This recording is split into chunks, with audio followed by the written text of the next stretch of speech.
Rick Barnes had a monumental task in the offseason, so you could ask yourself, does the 70-year-old head coach still have it in him to go and recruit some of the top talent to Tennessee?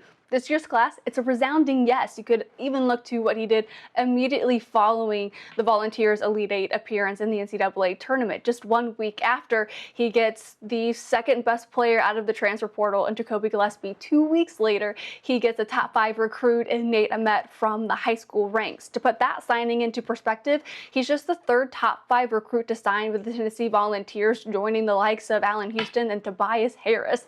And then for Ja'Kobi Gillespie, he comes from Maryland. He was in the 2023-24 season. He was a third all Big Ten selection and helped get the team to a Sweet 16 appearance a season ago. So truly a great way to set the tone for what Tennessee would be able to continue to get, not only in the portal with players using their last year of eligibility like Ja'Kobi Gillespie to come to the Volunteers, but to also get really good high school recruits to start their careers in the orange and white. For one, we could start with Nate Ament, and you could look to what Rick Barnes really highlighted about that small forward coming out of high school. And a lot of it does have to come down to versatility and how he has so much ball skill, whether it's the dribbling, the passing at his size. I think he's like 6'11", almost 7 feet tall, but has some really fine finesse to his skills. He also plays with a ton of IQ, and those are a couple of aspects that Rick Barnes really liked out of Nate Ament. And what he does most importantly is he helps to replace efforts and production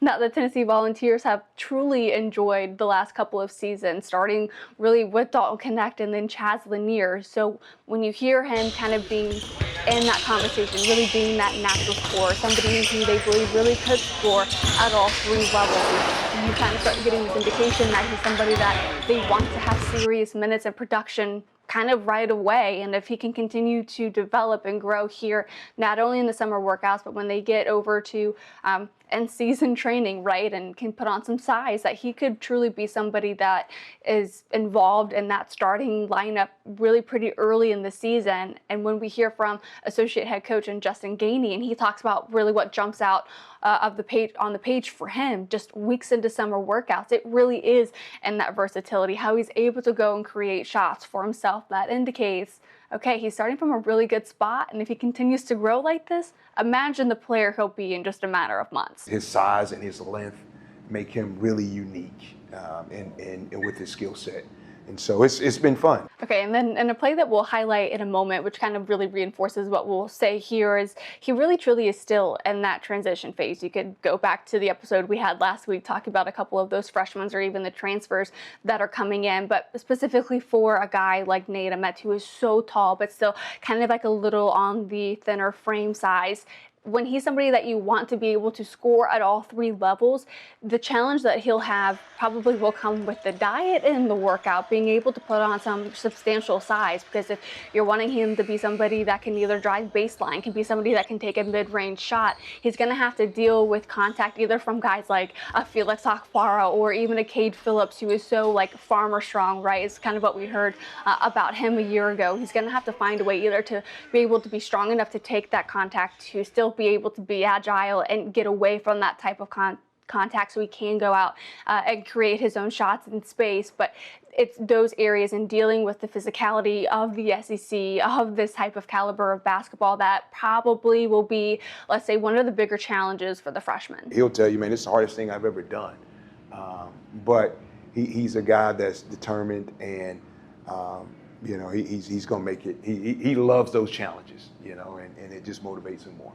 So getting a little bit more size and strength on him probably is priority number 1, because he has so much raw talent already, and what's going to be the best way to really highlight and accentuate all of that raw talent? Okay, it's about, getting some size and strength on him so that he really can excel in those areas which they saw at the high school ranks. He becomes the 13th McDonald All-American to sign with Tennessee, the 5th in the last 7 years. If we go and look at that McDonald All-American game, he had a really outstanding game. He had 12 points, 3 rebounds, a steal, assist, and was 2 of 3 from the 3-point line in that game. So if he can continue to bring that type of production to Tennessee, it certainly will be a very exciting season for Tennessee. Thought about playing with Nate. I mean, he's almost 6'11", and he could do everything a 6-foot guard can do.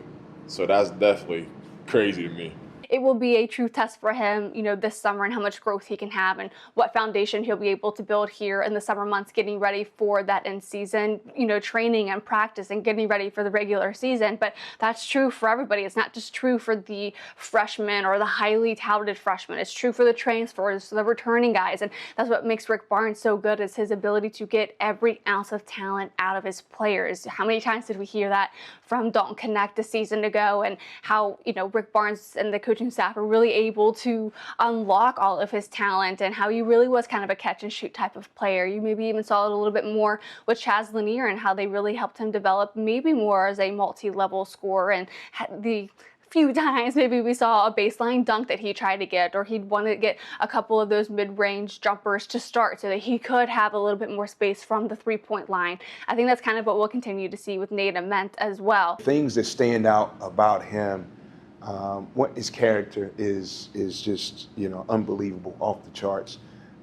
His ability to pick things up like quickly, whether you tell him one time or he watches the group in front of him. He has a high basketball IQ. And now that Rick Barnes and company were able to fill one of their voids, and the natural scorer and the multi-level scorer in Nate Ament, you go and look at the other void that they had to fill in the offseason. Another monumental task for Rick Barnes and company is who will be their next point guard. Of course, it only took 1 week after their Elite Eight appearance to find that in Ja'Kobi Gillespie from Maryland. You could tell the team was really, really high on Ja'Kobi in the way that they talk about him being a fearless competitor. I mean, that is just music to Rick Barnes' ears when they can find somebody that kind of fits that. I mean, that's really what he loved so much about his last point guard, and Zakai Ziegler. And of course, Ja'Kobi Gillespie coming in to try and fill some really big shoes from what Zakai Ziegler left behind. Of course, his situation a little different, right, than, let's say, that Chaz Lanier spot that Tennessee needed to fill as those lawsuits continue with Zakai Ziegler. But they've got to continue to move on with Ja'Kobi Gillespie being their guy while all of that kind of figures itself out.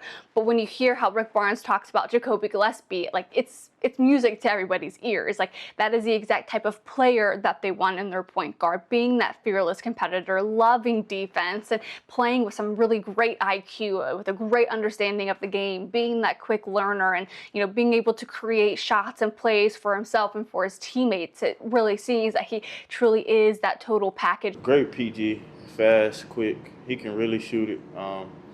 Just a great teammate, great addition to the team, and he's respectable from us and from the coaches. And what I also think was a huge get for Tennessee in regards to Ja'Kobi Gillespie is because of how much is demanded from that point guard position, and it's a really hard position to fill from, let's say, the high school ranks, and expecting somebody from the prep levels to come in and be that starter for you. Sometimes it works. There are systems and programs where they're able to go out and get that and find that, but those moments and that type of production being almost like guaranteed is a very rare reality. So for them to go and find somebody that is a veteran player, that is in their 4th season in college basketball, that fits all of those spots, is a huge get. You need somebody who has that type of postseason experience, somebody who really knows how to lead a team on and off the court, and somebody who is a really great facilitator in Ja'Kobi Gillespie, and that's what they found in him. And I think that was a really huge get for Tennessee, because that probably is the biggest hole that they really needed to fill there in the offseason, and it took them, 7-8 days to find that. So I think one that is also a huge testament to Tennessee and kind of the program that they continue to strengthen and reload year in and year out. And Ja'Kobi Gillespie's ability to kind of create and go off script and really understand the system in a way where maybe Rick Barnes doesn't need to tell it to him 10, 20, 30 times. Like, he kind of gets it the first couple of. There'll be some things that he can improvise on. He can make plays on that may break off the offense a little bit, and coach is okay with it. Coach is okay with him putting his own twist on it, his own spin on it. So he's doing great, and he's picking things up quickly.